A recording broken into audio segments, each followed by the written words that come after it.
Welcome to Uncommon Knowledge. I'm Peter Robinson. Be sure to follow us on Twitter at twitter.com/UNC Knowledge. That's twitter.com/UNC Knowledge. Dr. Thomas Sowell has taught economics, intellectual history, and social policy at such institutions as Cornell, UCLA, and Amherst. The author of more than a dozen books, Dr. Sowell is now a senior fellow at the Hoover Institution. His newest work, Intellectuals and Society. Tom, we'll begin with a quotation. Then candidate Barack Obama in July 2008, quote, "It's like these guys, Republicans, take pride in being ignorant.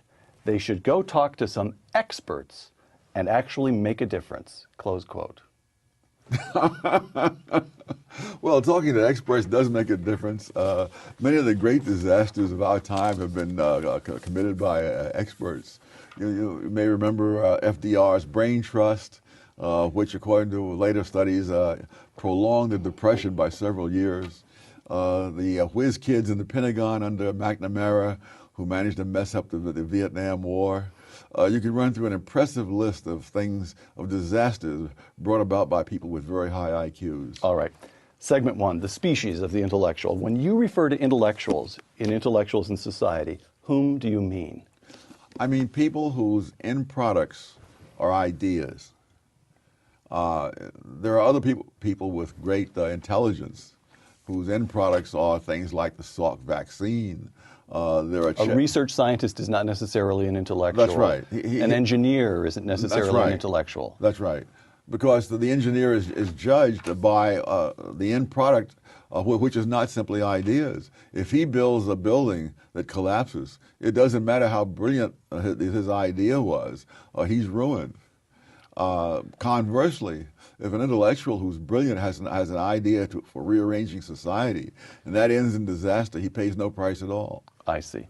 Let me quote Intellectuals in Society, quote, "The fatal misstep of intellectuals is assuming that superior ability within a particular realm can be generalized to superior wisdom or morality overall. Chess grandmasters, musical prodigies, and others who are as remarkable within their respective specialties as intellectuals within theirs seldom make that mistake." Explain that. Why would it? Well, let's take an example. Noam Chomsky, whom you write about in Intellectuals in Society, whose work in linguistics, in the first place, I can't understand it, but as best I can tell, everyone who understands his technical work within the field, within his discipline of linguistics, considers him one of the great figures of the 20th century. And his work in politics? Absurdity. The same could be said of Bertrand Russell and his landmark works on mathematics and other people in other fields, but they step outside their field. And when you step outside your level of specialty, sometimes that's like stepping off a cliff. And why is it that intellectuals, that is to say people whose end product is ideas, should succumb to that temptation more than, to use your example, a chess grandmaster? Because a chess grandmaster can be world famous for doing absolutely nothing more than winning chess tournaments and making displays, as many of them do, of playing 5 chess games simultaneously while blindfolded. So Bobby Fischer had no need to opine on the politics of the day because he was getting rich and famous and making a brilliant career for himself within his narrow profession. That's right. That's right. But intellectuals, what? They languish in obscurity, no matter how smart. Well, the whole question of when is someone well known or not came up during the visit of Jim Flynn from New Zealand here a few years ago. He's one of the world's authorities on IQ tests. People, in India know about Jim Flynn. People in England, he made a world tour. But I doubt if the people in the next block from where he lives know who he is. I see. All right. It is far easier to concentrate, again, I'm quoting from Intellectuals in Society, it is far easier to concentrate power than to concentrate knowledge. Yes.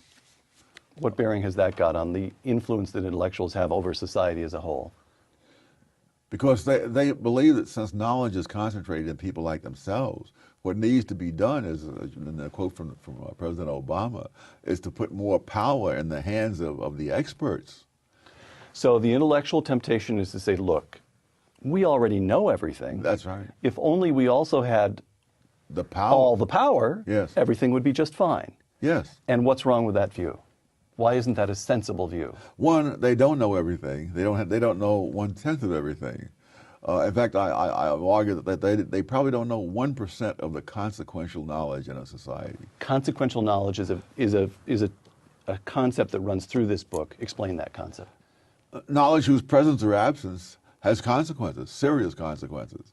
I mean, I was once in a plane that was coming down for a landing in the Ithaca airport, and suddenly the pilot gunned the motor and went up again because someone in the control tower had reminded him that he hadn't lowered his landing gear. So that was consequential knowledge, right? Yes, yes. I was just delighted that person had his eyes open and his mind on his work.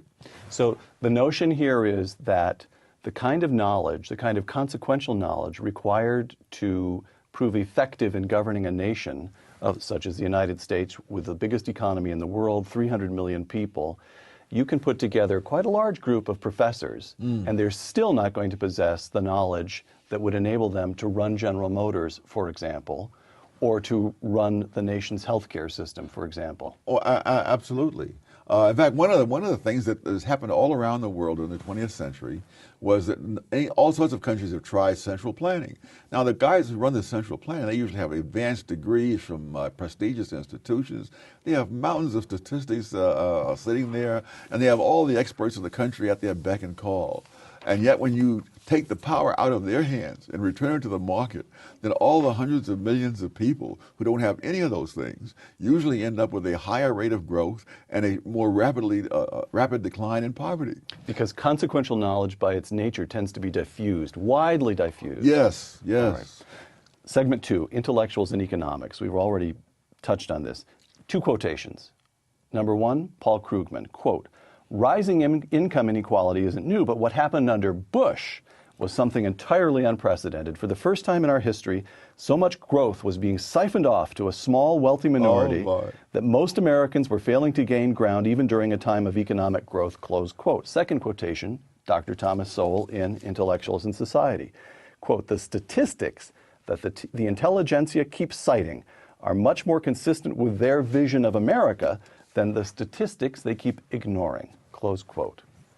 That's a tough one to encapsulate, but the basic confusion is between statistical categories and flesh and blood people. It's true that if you look at the percentage of the income that went to the top 20% in some year A, and then later on, a decade later, you'll find that percentage has gone up. And you say, well, that shows a disparity between the people. The rich are getting richer. The rich are getting richer. Right. But when you follow statistics generated by the Internal Revenue Service, which can follow particular individuals over time, you find that people who are in the bottom 20% of taxpayers in the first year, their income is nearly doubled by this later period, while the income of the people who are initially at the top is increased by less. And if you get down to the very top, it's actually going down. So that people are simply moving between these brackets from year to year. And the number of people who are in the bottom 20%, let's say in 1975, who are still there in 1991 is 5% of them. Really? 29% of them have already gotten all the way to the top. An absolute majority are in the top half. And so you're comparing what happens to these abstract categories rather than what's happening to actual flesh and blood people. So there's an enormous amount of churn and dynamism within the American. And almost everybody's own personal life. I mean, look at what were you making when you were 20 years old compared to what you were making when you were 40? Negative. I was spending my parents' money when I was 20 years old, right? All right? Okay. So why would the intellectuals, what you've just made is an intellectually rigorous case. Why would an intellectual, as you use the term, be loath to look at that intellectually rigorous argument, be loath to examine the data the way you did? Well, he's happy with the data that he got. Well, why would he examine? Why would he go further? He looks at the numbers. The numbers say what he thinks it should say. Hey, that's it. Right. QED, and he moves on to the next great crusade. Intellectuals in Society, once again. The very phrase income distribution is tendentious. Wealth can be created only after capital and labor have reconciled their competing claims and agreed to terms on which they can operate together in the production of wealth. Close quote. Income distribution, the very phrase is tendentious. How come? Income is not distributed. Newspapers are distributed. Social Security checks are distributed. And one time, milk was distributed. Income is not distributed. People earn it directly from those to whom they provide some good or service. And the argument made by many people, you see, is that it's a question of capital and labor have conflicting interests in dividing up the income. Right. No. There is no income to divide up before they first reconcile their conflicting interests and decide on what terms they're going to produce that income. There is no there's no manna from heaven for them to fight over. You make the point, what I'm coming to is the economic crisis that we went through 18 months ago. But we'll start with the Great Depression, where all discussions of economic crises should start, probably. And you make the point that there are two large features of the Great Depression. One was the stock market crash, and the other was the enormous government intervention, which began under Herbert Hoover and continued and expanded under FDR, but began quickly, in other words. Yes. And so you said, so you have two large facts here. It's a very good question, which actually caused or prolonged the Great Depression, and it's a question that very few intellectuals actually examine. Well, one way of examining it would be to just look at the time period. The stock market crash occurred in October 1929. Now, there's data on unemployment month by month. 2 months after the stock market crash, unemployment peaked at 9%. It then began to decline irregularly till about 6.3% by June of 1930. Indicating the economy was attempting to recover on its own. Right. In June 1930, the government stepped in with its first massive intervention with a Smoot-Hawley tariff, passed despite a public appeal by more than 1,000 economists from the leading universities saying, don't do it. They did it anyway. It shows how much influence economists have. Within 6 months after that, unemployment hit double digits for the first time, and it never came down for the remainder of the decade, even for 1 month. And so the stock market crash brought you up to 9%, and that was starting to fizzle out. The government steps in to help, and that hits double digits, and it eventually got up to a peak of 25%, and it didn't fizzle out until the end of the decade. All right. Listen to a list, and then I'll ask you a question. Chairman of the Fed, Benjamin Bernanke, B.A. at Harvard, Ph.D. at MIT, Professor of Economics at Princeton, Director of the National Economic Council, Lawrence Summers, undergraduate degree MIT, Doctor at Harvard, youngest tenured Professor of Economics and Harvard History, eventually President of Harvard, Treasury Secretary Timothy Geithner, A.B. Dartmouth, M.A. Johns Hopkins. He's the underperformer in the group. How did this group of intellectuals acquit themselves in handling the nation's economic crisis in 2008? Well, first of all, they didn't handle it. The politicians handled it. Ah. And so even if you were to say that these guys really could have done a great job had they had the unbridled power and so forth, they don't have the unbridled power. One of the problems with experts is that experts are hired by other people. And so you never know what the expert would have done. In fact, there was an article in the Wall Street Journal some time back that what the policies that are being followed in Washington are the direct opposite of the policies that Summers advocated when he published before he got to Washington. Right. Right. So we should never assume that experts are just people they're supplying information to politicians who are trying to do good. So surely, though, the intellectuals had the notion that the government should step in is a hangover from the understanding of what took place during the New Deal, right? Oh, yes. Okay, so in other words, the intellectuals, the politicians are acting within a world of options that intellectuals have created over the decades. Yes. Right.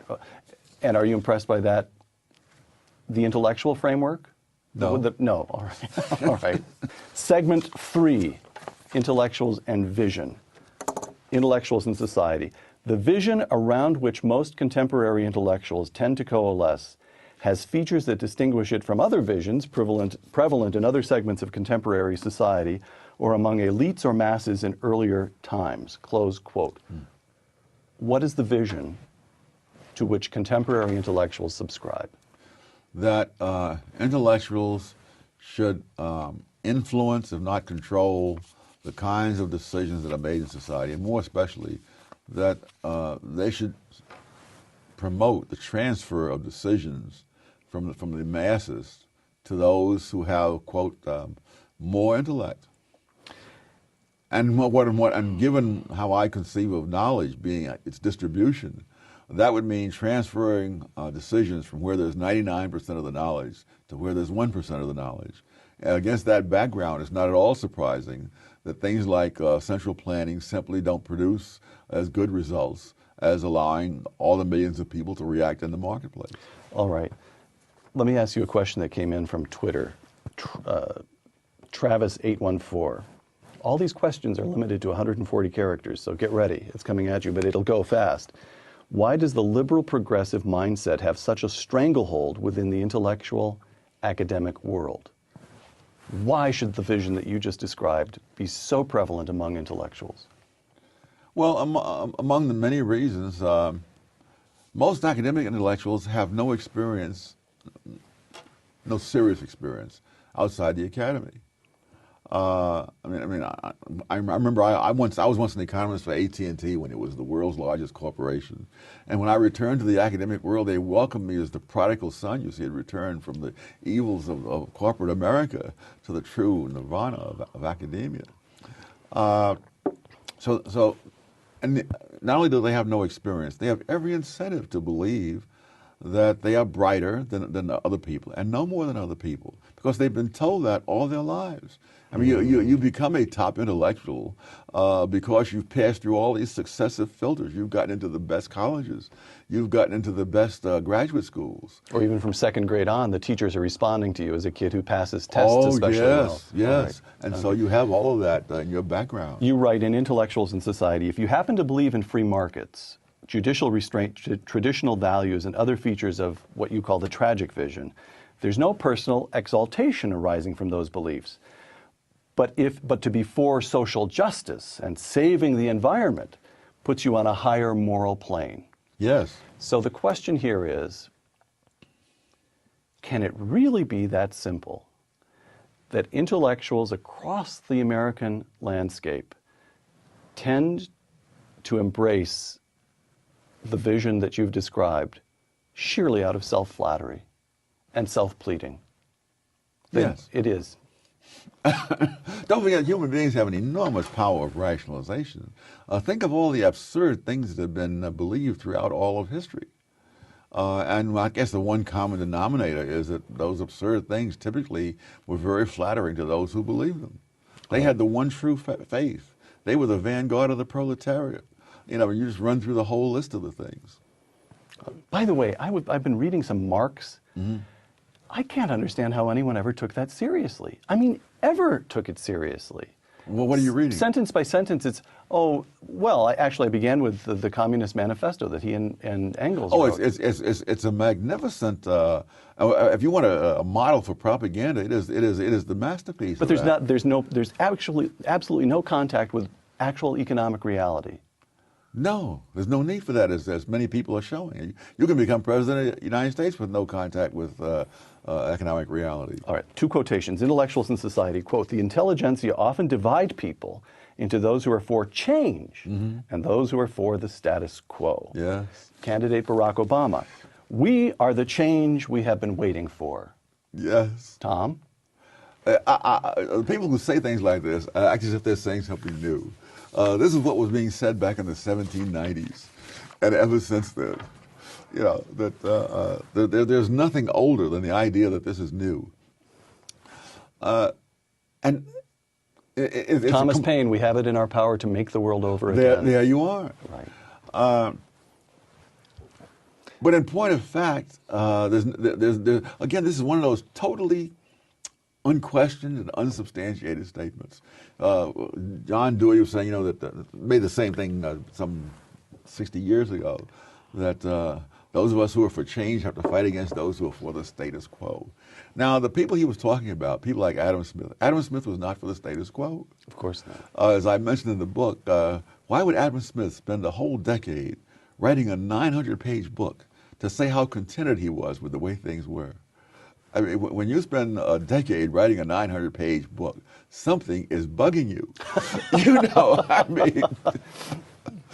And anyone who ever bothered to read Adam Smith would see that he is pretty ticked off about a lot of things. Once again, two quotations.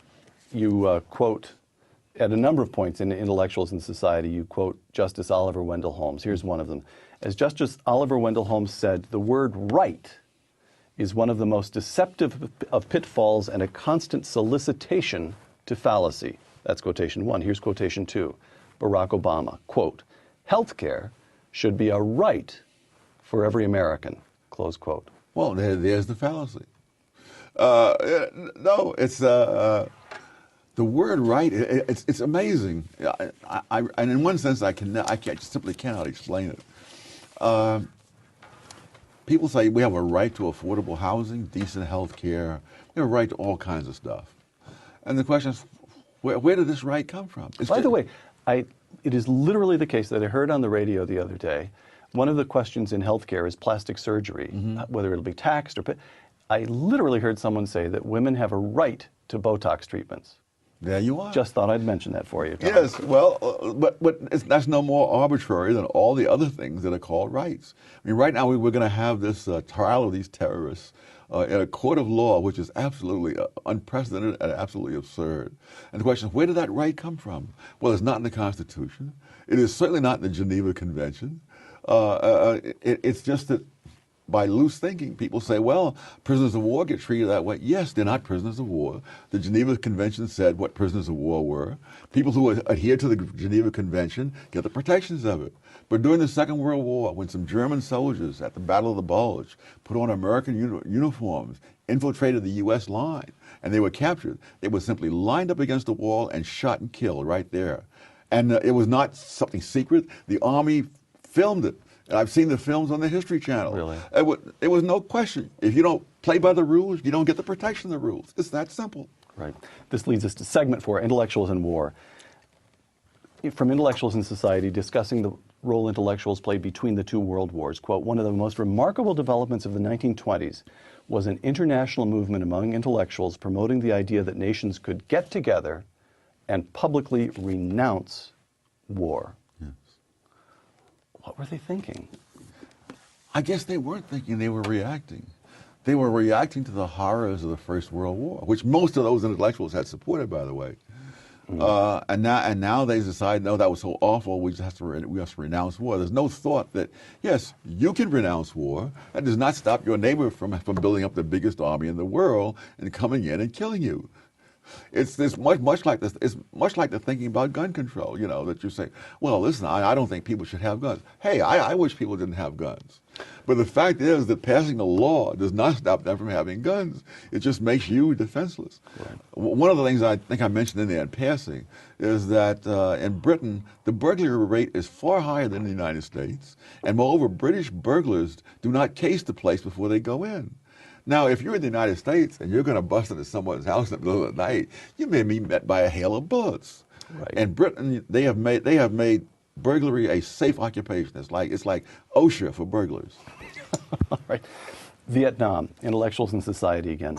Among the many implications of the war in Vietnam was that it once again illuminated the role of the intelligentsia in influencing the policies of a society and the course of history. Close quote.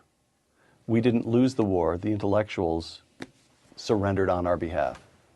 Yes. In fact, the communists themselves in later years admitted that there was no way they could have defeated the United States on the battlefield. And in fact, that the Tet Offensive, which was the turning point, that the communist guerrilla movement was virtually wiped out in the South. But the intellectuals saw that as a victory for the communists, and the war was unwinnable. And once a democratic country decides that a war is unwinnable, it becomes unwinnable. Right. Now, Tom, Vietnam raises a point that just has to be addressed, and that is the special place of intellectuals in the Democratic Party. Isn't that a fair point, that the Democratic Party became, at least as regards the Vietnam War, became wholly influenced by intellectual opinion, correct? Yes. How come? But it's also true that Nixon was, and it's not. No, that's true. That's true. See, because here's the thing: Machiavelli thought of intellectuals as influencing events by influencing the rulers and changing their minds. That isn't the role, as Vietnam clearly showed. Nixon didn't care a damn for the intellectuals. Right. But they created a climate of opinion in which if he continued that war, he would pay too high a political price. So he threw South Vietnam to the wolves. Signed a negotiated agreement, and they love negotiated agreements. It doesn't matter what it says. So long as you sign it and you win the Nobel Prize, who cares if a few million people get killed in the aftermath? What's the transmission mechanism from intellectual opinion to the larger climate of opinion? This is where the media comes in. Oh, there are many. Oh, Right. yeah, there are many Yeah. transmission belts. I mean, the schools, all from the elementary school right up through the graduate schools, the media, now increasingly the churches. Right. Even churches that we think of as conservative are out there pushing the liberal agenda.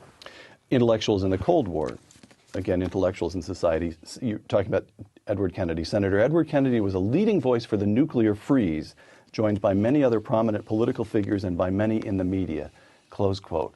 Now, this nuclear freeze movement reaches its most potent moment just as Ronald Reagan is setting in place the policies that actually Into the Cold War. end the Cold War. Yes. How come? Why do they? But this goes way back to at least the 20s. The idea that an arms race is wrong, and not only wrong, but is dangerous, that will lead to war. And of course, the counter evidence, again, like so many things that intellectuals believe, it is not subjected to any kind of empirical test. Because between the two world wars, you had all these arms agreements and renunciations of war, and all of that just encouraged the Axis power to feel they could win this war because the West was too gullible to arm themselves or defend themselves. Tom, we're talking about the Cold War.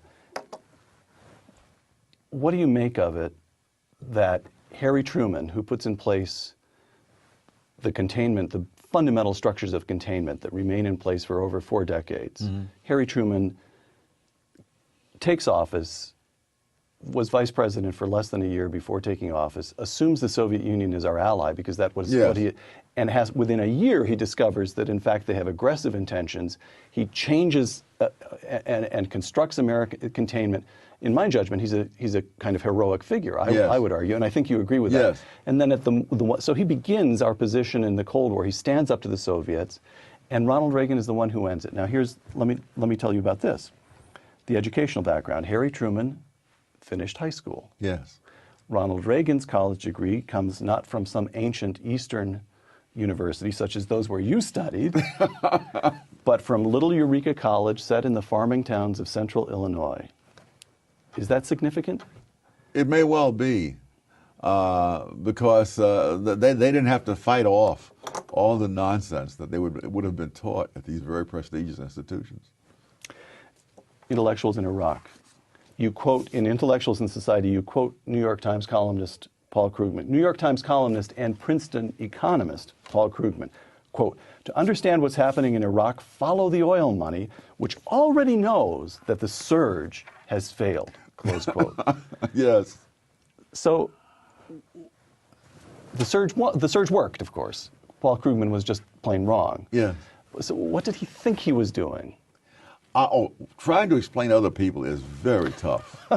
I mean, in some senses, I mean, I am often baffled. Why did Larry Summers, try to hang on at Harvard? The man had millions.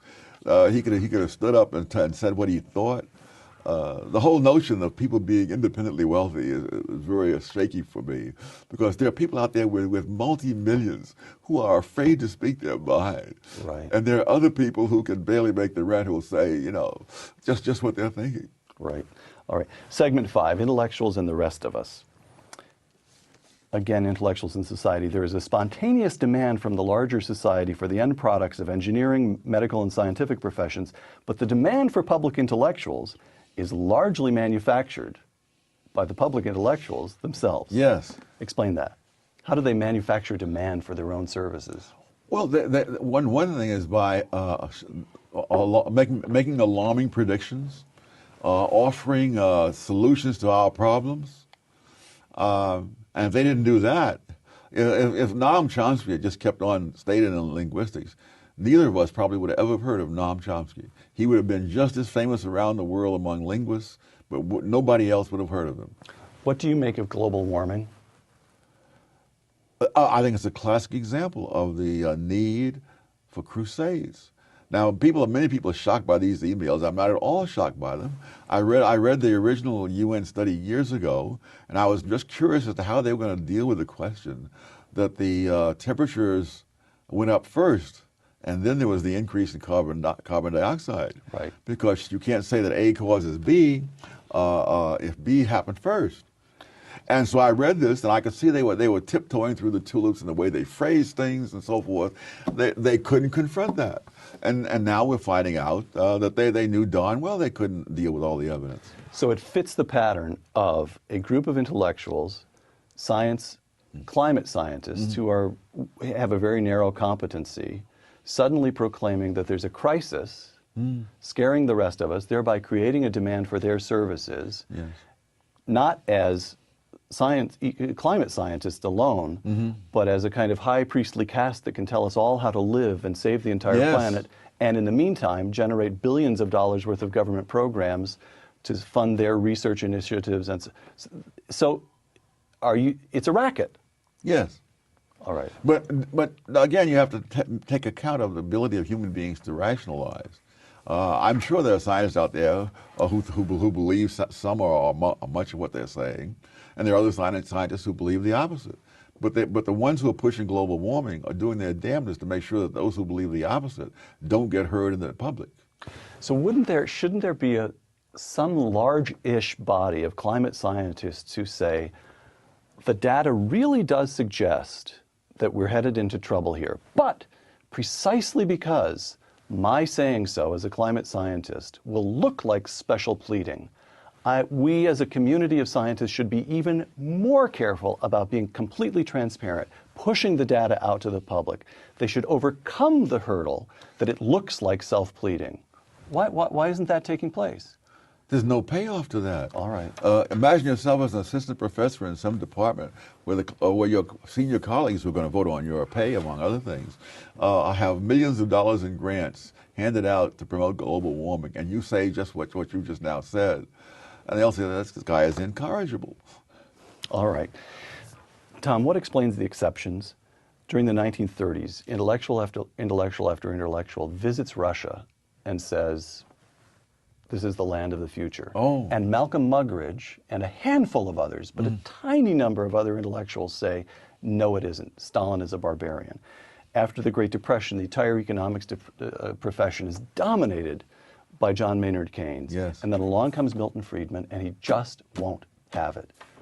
What explains these exceptions among intellectuals who stand up? That's for another book for somebody else to write.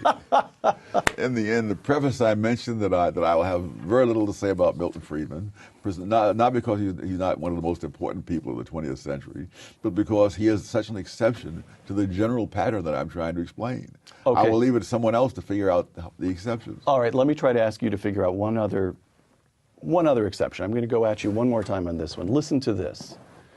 Barack Obama holds degrees from Columbia and Harvard and taught at the University of Chicago. Thomas Sowell, who like Barack Obama emerges from the African American experience in this country, BA from Harvard, MA from Columbia, PhD from Chicago, and has taught at Howard, Brandeis, UCLA, Cornell, and Amherst. What accounts for the difference in visions between Barack Obama and Thomas Sowell? Oh my gosh! This is like trying to account for every sparrow's fall. I mean, we're These not. are two pretty consequential sparrows. Well, he is at least, but no, you can't. It's hard enough to account for general patterns. When you get down to the individual, you would have to know so much more than any of us has ever known, or will probably know for the next 1,000 years at least. All right. Bill Buckley, quote, "I would rather be governed by the first 400 names in the Boston telephone book than by the faculty of Harvard," close quote. Very nice encapsulation Right. of the impulse you'd hope that most Americans would show, to be Yes. suspicious of the experts. When Bill Buckley made that remark in the 1960s, roughly 9% of Americans held college degrees. Today, the figure is 29% and rising because roughly half of high school graduates go to college. The first 400 names in the Boston Telephone Book today are likely to include a large number of Harvard graduates and Harvard professors. The question here is simple. Are we becoming a nation of intellectuals? I hadn't thought of that. It's a chilling thought. Because we're becoming a nation of people who are propagandized from elementary school right on through to the graduate school in a certain vision of the world. And only the ones who, for one reason or another, either experience or insight or whatever, leads them to say, wait a minute. Only those are the ones that we have to depend on. Last question. Yeah. If you had a sentence or two to say to the cabinet assembled around President Obama, and this cabinet holds glittering degrees from one impressive institution after another, if you could beseech them to conduct themselves in one particular way between now and the time they all leave office, what would you say? Actually, I would say only one word, goodbye, because I know there's no point to talking to them. It's like asking me, what would I say to the head of the mafia to get him to give up crime? There wouldn't be a thing I could say to him. All right. He would say, give up crime? I make 1,000 times what you do. Why should I give up crime? Dr. Thomas Sowell, author of Intellectuals in Society, thank you very much, and Happy New Year. Thank you, and Happy New Year to you. I'm Peter Robinson for Uncommon Knowledge and the Hoover Institution. Thanks for joining us.